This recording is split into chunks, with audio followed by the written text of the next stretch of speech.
Exposed. How my stepdad tried to ruin my life. Before we begin the story, make sure to subscribe to our channel and never miss more incredible stories every day. An officer read my name while Victor poured lemonade and smiled. I stood on the front steps, June's sun hitting the copper gutter Victor bragged about, hearing my heartbeat behind the paper. "Ma'am, this is a notice of inquiry," the officer said, tapping the seal. It named me in connection with fraudulent insurance activity and identity misuse. I work as a lab tech at Seaview Clinic. Labels, vials, chain of custody logs. My clean record is the backbone of my job. One stain, and I'm unemployable. Victor leaned his elbow on the post like he posed for a brochure. "Must be a mistake," he told the officer, eyes drifting to Elaine washing berries inside. "Mom." Elaine wouldn't look at me. She had that pinched smile that means she's terrified of conflict. Mr. Patel, our neighbor, pretended to trim his roses while not missing a word. I signed for the packet because not signing wouldn't erase it. Inside the envelope, dates, a policy number, and a claim filed under my name, not my handwriting.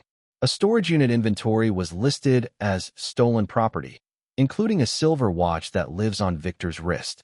The policy used my email with one extra dot and a recovery phone I didn't recognize. I asked, "Were there other notices?" The officer said, "First formal one, ma'am. Respond within 10 days.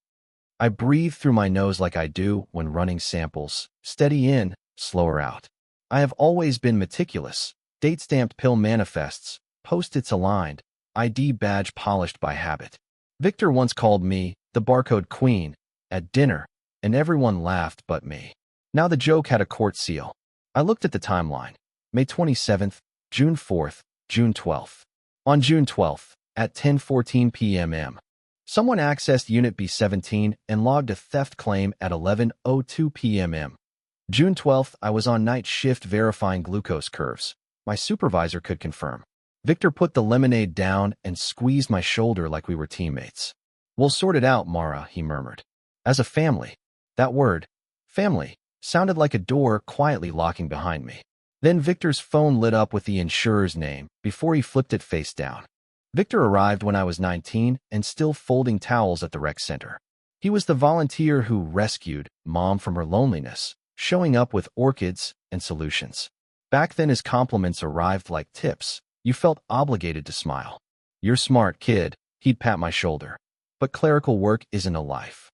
He laced advice with small humiliations. He corrected my posture, my resume, my laugh. By the time they married, he had opinions about my wardrobe budget and whether I should rent. He never yelled. He carved with politeness. If I pushed back, Elaine said, "He means well," and I swallowed the splinters. At holidays, he told stories about building from nothing, even though his renovation firm started with Grandpa's duplexes. Whenever I shared a clinic anecdote, a mislabeled urine sample caught in time, he would smile and ask, "Custodian heroics?" In April, he joked at Sunday dinner that I was the family hall monitor. "Imagine Mara with a whistle at the morgue," he said, and the table laughed. Mom looked pained, but didn't stop him. Isolation doesn't always look like locked doors. Sometimes it's the way plans reschedule around one man's golf tee time. Friends came less, conversations shortened, and Victor curated the silence with expensive appliances. He kept passwords like trophies. He offered to manage Mom's email to reduce spam, then added his recovery phone everywhere. When the notice arrived today, I replayed last Thursday. He waved my mail in the air, saying, "You've got to switch to paperless." He always wants what can be edited without fingerprints. I walked to my apartment that evening with the packet under my arm and that orchid smell still clinging to the porch. Then Mr. Patel called after me. "Mara, you should start writing dates on everything." Monday, June 16th, HR called me in.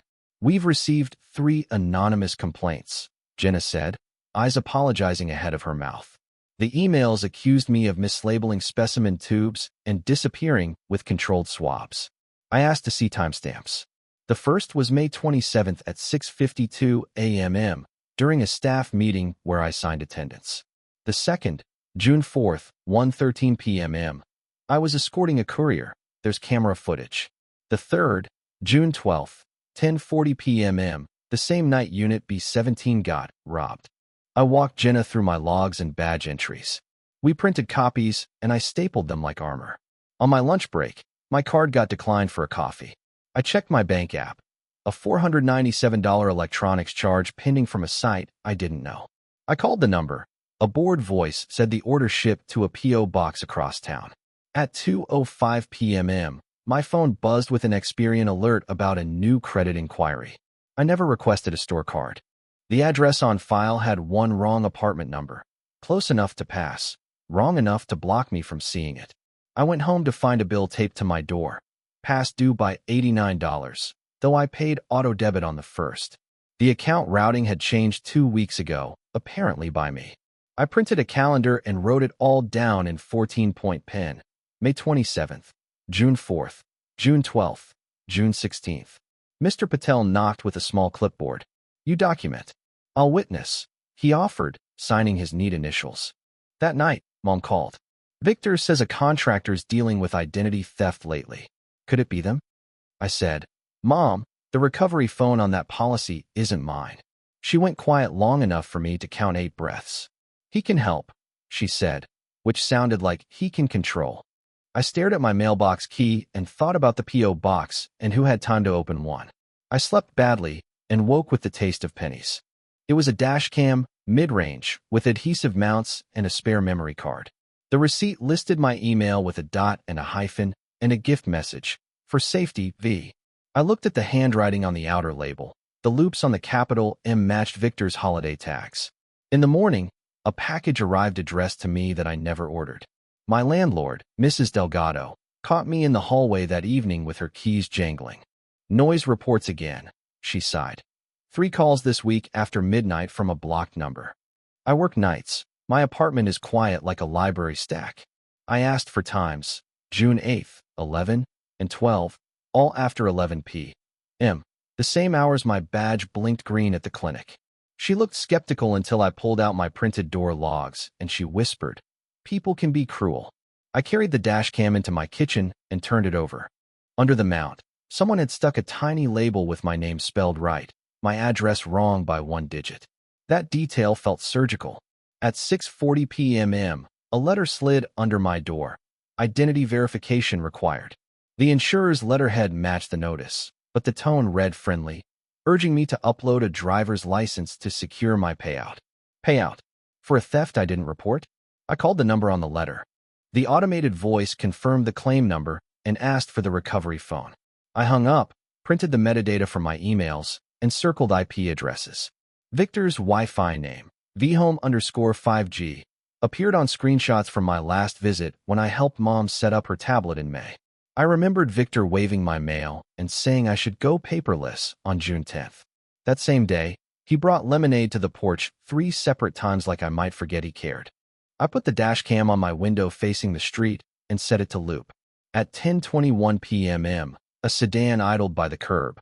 A man in a baseball cap placed a padded envelope in my box. I went down and pulled it, empty but for a slip that read, "Return to sender if undelivered." Someone was choreographing proof I was irresponsible. My throat felt raw from breathing too carefully. I texted Mom, "Please stop giving Victor my mail." She replied, "He's helping with household paperwork. Don't be ungrateful." Ungrateful is an easy word for people not paying the fee of being watched. Then a second envelope slid under my door with a single word typed, "Comply." Elaine met me at a diner with laminate tables and coffee that forgives nothing. She stirred sugar into her cup, like it might save both of us. "Victor says you're stressed," she began, eyes flicking to the door. "I am stressed," I said, sliding the notice of inquiry across the table. She scanned it, cheeks blotching. "This will blow over." "Not if someone keeps blowing," I said, too sharp, and regretted it. "He's trying," she whispered. "He even ordered you that camera." I touched the laminated menu to keep my hands still. "Mom, the insurer's recovery phone is his," I said. "Why is his number on my policy?" She blinked. "Insurance is complicated, Mara." "No," I said, steady as a pipette. "It's numbers that point to people." She swallowed hard. "You always think the worst." "I always log the truth," I said. I told her Mr. Patel suggested documentation. She tensed. "That man gossips." "No," I said, "that man notices." Our waitress poured refills. June 17th glowed on the wall clock like an accusation. If there's debt, I asked, are you safe? She folded the notice and unfolded it again. He had a setback with a flip, she admitted. Delays, maybe penalties. Don't make trouble. Trouble is often what people call the receipt for someone else's choices. I slid across a list. Bank, credit freeze, courier logs. I'm going to start with the bank, I said. Then the storage unit. She touched my wrist. Don't embarrass us. I looked at my mother's fingers that used to stitch my name into gym shorts, and something in me said, protecting myself is not betrayal, I said. Across the diner, a TV showed a smiling anchor beside the word fraud like a neon dare. I paid in cash because I don't trust invisible hands anymore. I said nothing, because guilt is a leash and I was unbuckling it. Outside, Mr. Patel waved from the curb, then tapped his wrist like a clock reminder. He had printed a simple ledger template for me. Date, time, who, what, evidence, witness. I folded it into my pocket like a talisman. Clouds rolled in. Gulls argued on the lines. My phone buzzed again. A notification, new device signed into your email. I changed the password and wrote the time on the ledger with a shaking pen. As we stood, she whispered, if you're wrong, you'll never forgive yourself. I bought a prepaid SIM and a cheap flip phone, then walked into Harbor Bank at noon. The lobby smelled like new carpet and fear. A clerk named Denise listened as I explained the credit inquiry and the routing change. She pulled my profile. There was an online banking update on June 10th, she said, from a device ending in 9C, B2. I asked for the IP logs. She printed a summary. June 10th, 3:28 p.m. IP 73. 192, 14. 21. June 12th, 11:09 p.m. IP 73. 192, 14. 21 again. And June 16th, 7:02 a.m. IP 10. 00. 5 internal. I remembered Victor's router sticker, 73. 192, on the install sheet taped inside their pantry door. Denise frowned. Did you add an authorized contact named Victor Lang? My throat went dry. No. She highlighted it with sorrow. Added June 10th. I froze my credit, replaced my debit card, and set a verbal password only I'd remember. The street my father used to park on when teaching me to parallel. On my way out, a security guard asked for ID to re-enter. I welcomed the inconvenience. I walked to the storage facility on Bayview, where Unit B17 lives, in rows of blue doors. The manager, Ron, checked his computer and said, fob access on June 12th, 10:14 p.m. and again at 10:31. Video? I asked. He shrugged. Camera's been flaky. Who rents the unit? He asked, and I said, my mother, because that is legally true. He read the note aloud. Secondary contact, V. Lang. I took a photo of the screen with the timestamp overlaying his computer clock. Back outside, my dashcam pinged my phone with movement alerts from last night. 10:22 p.m. Sedan, baseball cap. I paused the video where the guy looked up at my window. The chin was Victor's chin. Maybe I was seeing ghosts because I needed one to blame. Still, the insurer letter, the IP logs, the bank contact, these were not ghosts. I opened the prepaid flip and dictated a list for myself like a prayer. Logs, letters, video, signatures, witnesses, dates. When I looked up, Mr. Patel was leaning on the fence with 2 iced teas. You ready to stop asking permission to stay safe? He asked quietly. Harbor Bank stamped my freeze request at 1:42 p.m. and I walked straight to the courier hub with Mr. Patel's ledger tucked under my arm. The clerk, a college kid with a nose ring, pulled up deliveries to my building. We've had a few pickups for a P.O. box under M. Lane, she said, misreading. Lang. I corrected, and she blinked. The screen listed 3 parcels signed by the same person, V. Lang. Dates: May 27th, June 4th, and June 12th. The chorus line marching through my life. I asked for camera footage. We keep 7 days, she said, apologetic. Mr. Patel slid a business card across the counter. Preserve what you can, he said. And this is a witness request, his voice calm as a metronome. Outside, the air tasted like old pennies again. He's staging baseline incompetence, Mr. Patel said. So your name won't fight back. On impulse, I called the number on the insurer letter from my prepaid phone, blocking caller ID. A woman read a script. cheerful enough to sell umbrellas in a desert. I asked for clarification on claim number 88-415, B17, and she pulled it up. Stolen items include a silver heirloom watch, vintage tools, and electronics, she read. Payout contingent on verification from policyholder, Mara Lane. What recovery phone is listed? I asked lightly. Ending in 4712, she said. Victor's digits. And the email? She recited my address with the extra dot and hyphen, then referred me to the upload portal. I thanked her and hung up. He needs your ID to cement the story, Mr. Patel murmured, eyes on the gulls. Or your silence to keep it wobbling. At the storage facility, Ron shuffled out with a clipboard. Found a still, he said. Camera hiccup but grabbed a single frame. The photo, a grainy slash, caught a forearm and a watch glint that looked like a small moon. I stared at the watch's reflection and finally recognized Victor's renovation truck logo. The mini twist hit like a cold bucket. Victor wasn't just planting chaos. He was staging a clean insurance claim and rehearsing my signature for a forged cosigner on a short-term loan. I found that second part by accident when a misdelivered envelope landed on my mat. Notice of payment due, Bridge Capital. The cosigner name was mine, the address nearly mine, the pen stroke practicing my slightly slanted R. The loan tied to equipment for a mobile diagnostic startup, a believable phrase stitched from my job title. If the claim paid out, the loan could be covered long enough for Victor to move liabilities around and wash his hands. If it didn't, the cosigner, me, would dangle over the pit. I called Bridge Capital from the flip. We need voice verification, a rep said. We already have a voice print from Ms. Lane. When? I asked. June 4th, 3:17 p.m. At 3:17 p.m. I was escorting the courier under the camera dome that never blinks. Play it, I said, and they refused, but admitted the callback number ended in 4712. I wrote it down 3 times until the numbers blurred. Stakes crystallized. If I didn't cut this wire, Mom's house could be collateral, my license could be suspended at the clinic, and all the anonymous complaints would paste themselves to my reputation like gum under a chair. That night, Elaine texted a picture from the backyard. String lights, new patio furniture, Victor flipping steaks, the life staged like a catalog. Come by Sunday, she wrote. I almost typed yes. Mr. Patel brought a thermos and a plan instead. Gather proof that doesn't require their cooperation, he said. Screenshots with headers, bank logs stamped, a notary for statements from people you don't control. He handed me a small, inexpensive voice recorder. If you must, record your own presence and timestamps and nothing else.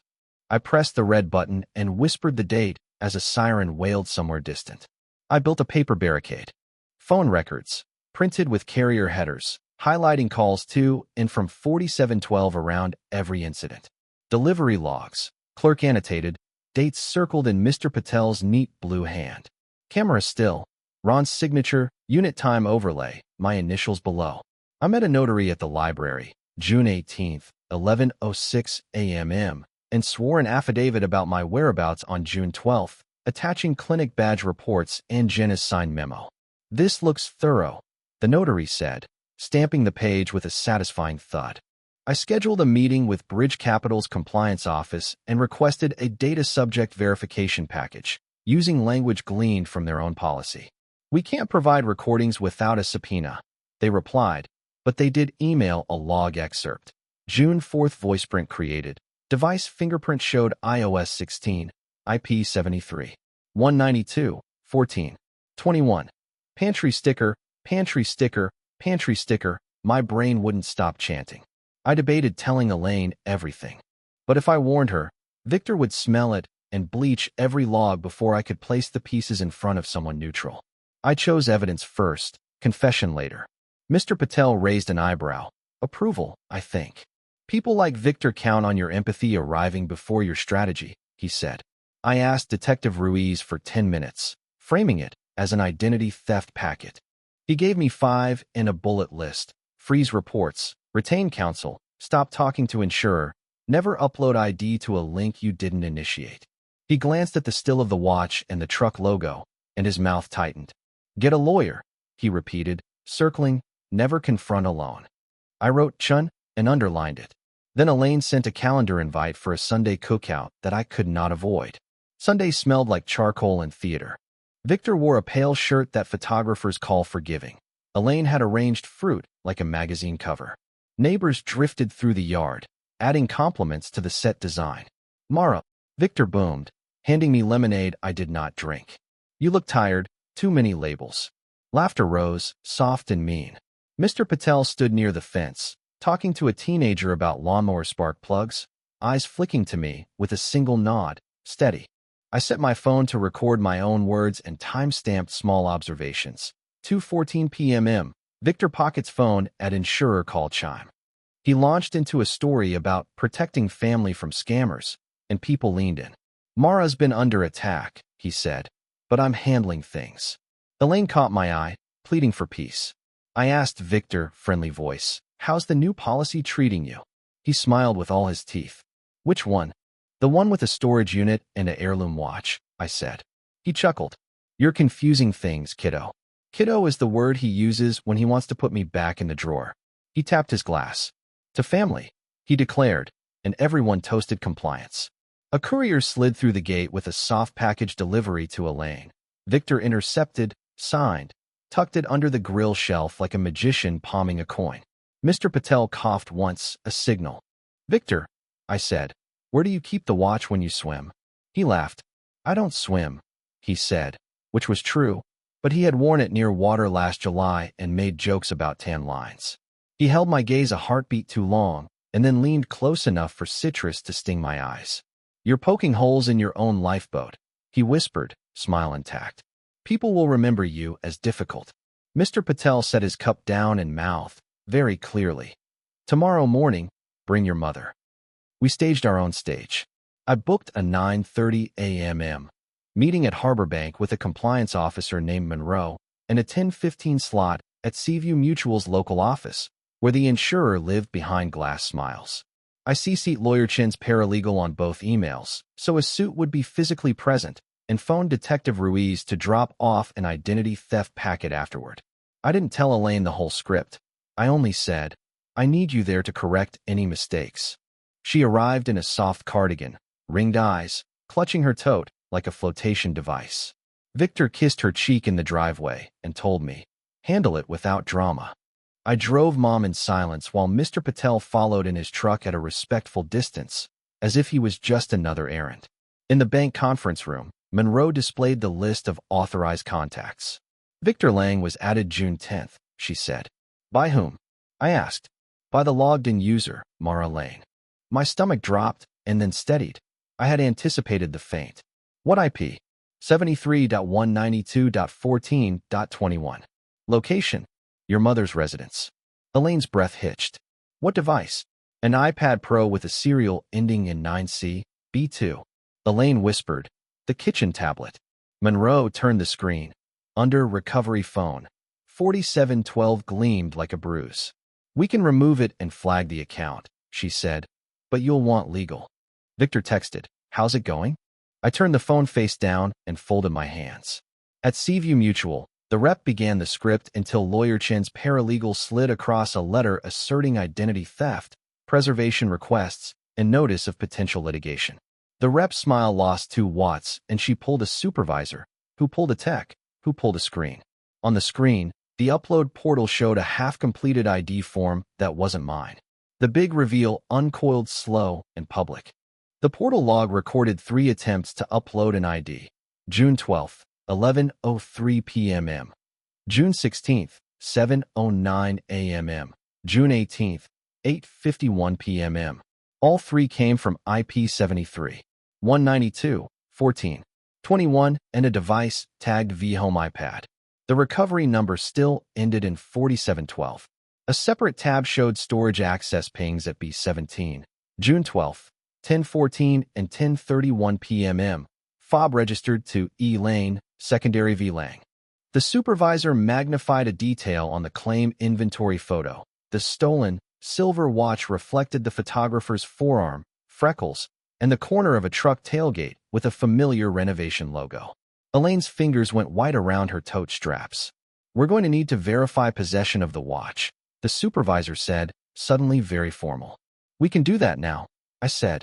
It's on his wrist.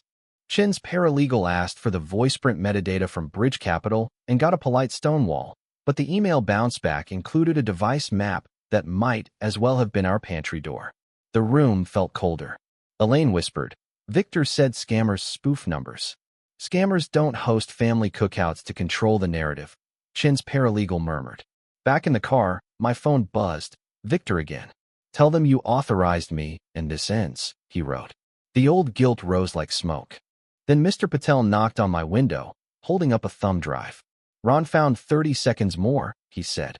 The clip showed a man at B17 wearing a cap, the watch flashing as he lifted a box labeled tools. He turned just enough to catch the jawline I grew up trying not to recognize. My chest ached for my mother and also for the part of me that still wanted a father. Elaine's phone vibrated with Victor's name while she slowly reached for the answer button. Fallout doesn't come as a single crash. It's a series of expensive quiets. Elaine didn't answer. She watched the screen go dark, then pressed her lips together like sutures. We walked into the precinct with our folder, our thumb drive, our ledger with tidy columns. Detective Ruiz logged the evidence, nodding at the IP trails and the bank authorizations, non-committal but attentive. "We'll open an incident report," he said, "and you should keep your counsel looped."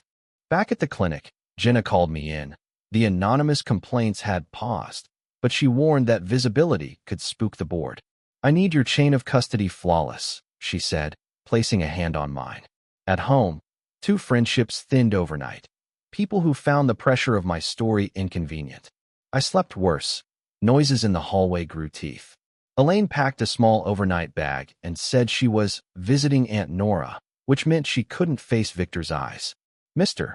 Patel changed my locks and taught me how to check the underside of my car for trackers, not because he was paranoid, but because Victor was practical.